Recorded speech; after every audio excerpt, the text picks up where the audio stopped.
অগ্রহায়ণ মাসের সর্বশ্রেষ্ঠ কাজ তুলসী গাছে গোপনে বেঁধে দিন।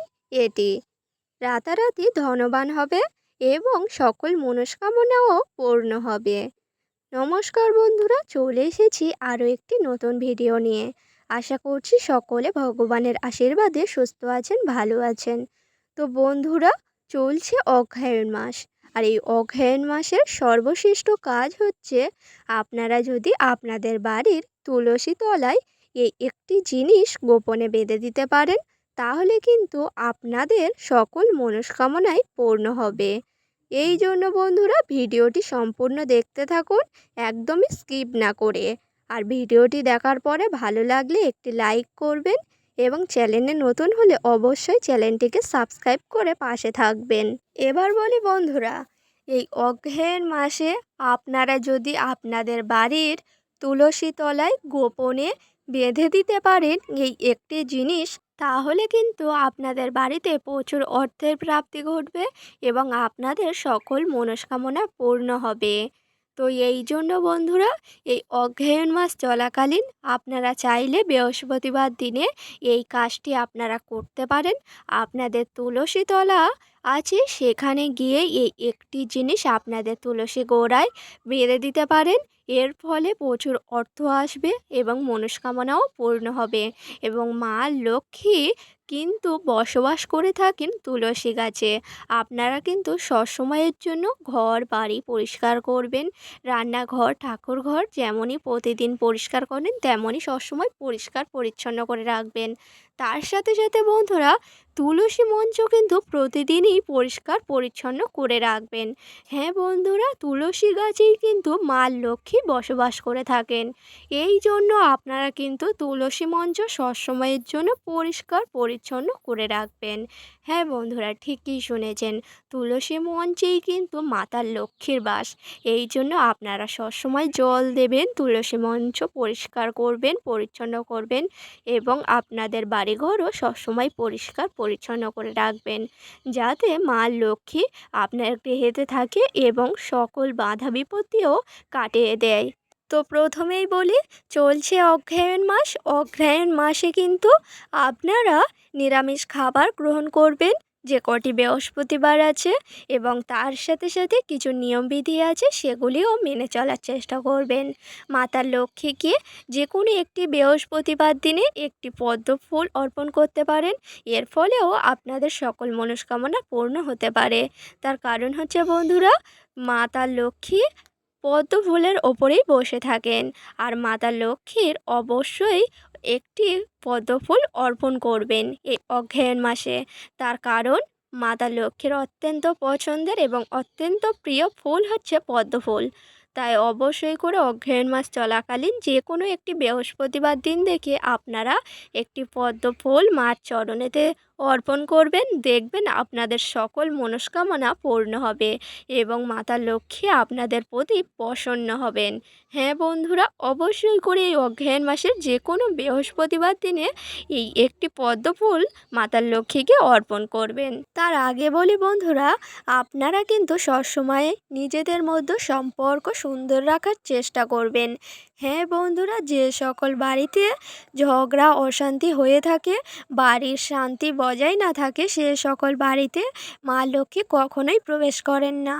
হ্যাঁ বন্ধুরা, এই জন্য আপনারা কিন্তু গৃহের শান্তি নিজেদের বজায় রাখার চেষ্টা করবেন। তার সাথে সাথে ঘর বাড়ি পরিষ্কার রাখবেন, ঠাকুরঘর পরিষ্কার পরিচ্ছন্ন রাখবেন এবং মাতা লক্ষ্মীর পুজো করবেন, অর্চনা করবেন এবং নিজেদের সুখ শান্তি বজায় রাখার চেষ্টা করবেন।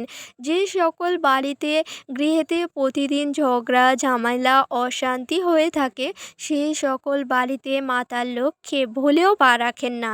তাই এই জন্য বন্ধুরা, আপনারা সবসময়ের জন্য চেষ্টা করবেন আপনাদের নিজেদের মধ্যে সম্পর্ক সুন্দর রাখার। যে সকল বাড়িতে স্বামী স্ত্রীর মধ্যে সম্পর্ক সুন্দর হয়, সেই সকল বাড়িতে মাতা লক্ষ্মীই থাকেন। না হলে আপনার বাড়িতে যদি সবসময় ঝগড়া অশান্তি লেগে থাকে, তাহলে মাতা লক্ষ্মী সে সকল বাড়িতে একদমই প্রবেশ করেন না। তো বন্ধুরা এবার বলি, আপনারা এই অগ্রহায়ণ মাসের যে কোনো বৃহস্পতিবারে আপনাদের তুলসী তলাতে এই একটি জিনিস অবশ্যই গোপনে বেঁধে দিন। দেখবেন আপনাদের সকল মনস্কামনা আস্তে আস্তে পূর্ণ হয়ে যাবে।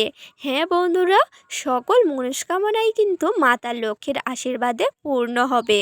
এই জন্য বন্ধুরা অগ্রহায়ণ মাসের যে কোনো বৃহস্পতিবার সন্ধ্যাবেলা আপনারা সারাদিন যেমন সকালের নিত্য পূজা থাকে তেমন নিত্য পূজা করে নেবেন। আপনারা সকাল সকাল চান সেরে শুদ্ধ বস্ত্র পরে সকালের নিত্য পূজা সম্পূর্ণ করে আপনারা যে কোনো একটি বৃহস্পতিবার দিন করবেন এই কাজটি। আপনারা সন্ধ্যাবেলায় যখন সন্ধ্যা আরতি দিতে যাবেন তখন কিন্তু সন্ধ্যা আরতি সম্পূর্ণ করে নেওয়ার পরেই এই কাজটি করতে হবে। আর সেটি হচ্ছে বন্ধুরা, আপনারা যখন যে কোনো বৃহস্পতিবারের সন্ধ্যাবেলায় সন্ধ্যা আরতি সম্পূর্ণ করার পরে যখন শাঁখ কাঁসা বাজিয়ে প্রদীপ জ্বালাবেন, ধূপ জ্বালাবেন, শাঁখ কাঁসা বাজিয়ে পূজা সম্পূর্ণ হয়ে গেলে আপনারা কিন্তু চলে যাবেন আপনাদের তুলসী মঞ্চপে। হ্যাঁ বন্ধুরা, তার আগে বলি বন্ধুরা, আপনারা কিন্তু তার আগের দিন একটি হলুদ সুতোর গুলি কিনে আনতে পারেন। হ্যাঁ, এই উপকরণটির কাজে এই হলুদ সুতোর গুলি একটি লাগবে। হ্যাঁ বন্ধুরা, তারপর সন্ধ্যাবেলা সন্ধ্যা আরতি সম্পূর্ণ হয়ে গেলে আপনারা একটি হলুদ সুতো নিয়ে চলে যাবেন আপনাদের তুলসী মঞ্চপে। তারপরেই কিন্তু বন্ধুরা এই কাজটি আপনাদেরকে করতে হবে। আর সেটি হচ্ছে আপনারা তুলসী তলার মঞ্চপে প্রণাম করে নেবেন। তার কারণ হচ্ছে বন্ধুরা, সন্ধ্যাবেলায় তুলসী গাছে হাত দিতে নেই, কিন্তু এই কাজটি করার জন্য মাতা লক্ষ্মীর অনুমতি চেয়ে প্রণাম করে নেবেন। তারপর সেই হলুদ সুতোটি নেবেন, তারপরেই কিন্তু আপনাদের তুলসী মঞ্চপের গোড়ার দিকে 3 পাট করে জড়িয়ে দেবেন। হ্যাঁ বন্ধুরা, 3 পাট করে আপনাদের তুলসী মঞ্চপের গোড়ার দিকে 3 পাট করে জড়িয়ে দেবেন। আর আপনাদের সকল মনস্কামনা মাতা লক্ষ্মীকে জানাবেন। হ্যাঁ বন্ধুরা, এই অগ্রহায়ণ মাস মাতা লক্ষ্মীর মাস, এই কারণে আপনারা অগ্রহায়ণ মাসের বৃহস্পতিবার সন্ধ্যাতে এই কাজটি যদি করেন তাহলে কিন্তু আপনাদের প্রতি মাতা লক্ষ্মী মুখ তুলে তাকাবেন এবং আপনাদের সংসারে কোনো বাধাও আসতে পারবে না এই কাজটি করার পরে। আর হলুদ রং হচ্ছে মাতা লক্ষ্মীর ভীষণ প্রিয় একটি কালার, এই জন্য আপনারা হলুদ সুতো নেওয়ার চেষ্টা করবেন। তারপরে সেই তুলসী তলার মঞ্চপে গোড়ার দিকে 3 পাট করে জড়িয়ে দেবেন। তারপর সারা রাতের জন্য রেখে দেবেন। হ্যাঁ বন্ধুরা, সারা রাতের জন্য রাখবেন।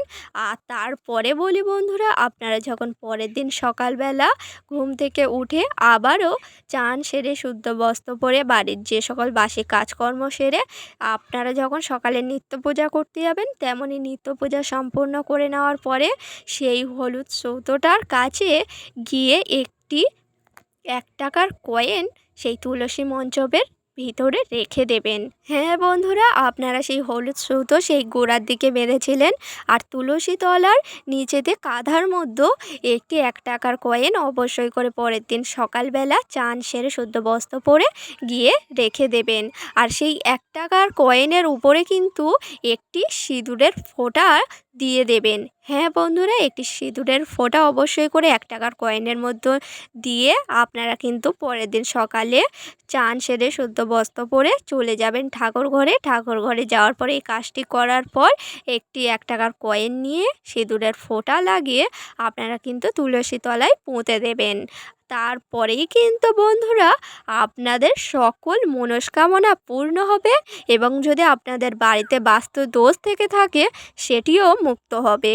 হ্যাঁ বন্ধুরা, এই উপকরণটি করার সাথে সাথে আপনাদের বাড়ির যে সকল বাস্তুদোষ নেতিবাচক শক্তি আছে তার থেকে মুক্তি পাবেন। তো বন্ধুরা, ভিডিওটি ছিল এই পর্যন্ত। ভিডিওটি যদি একটু হলেও ভালো লেগে থাকে একটি লাইক করবেন, শেয়ার করবেন, কমেন্টে লিখে যাবেন জয় মা লক্ষ্মীর জয়।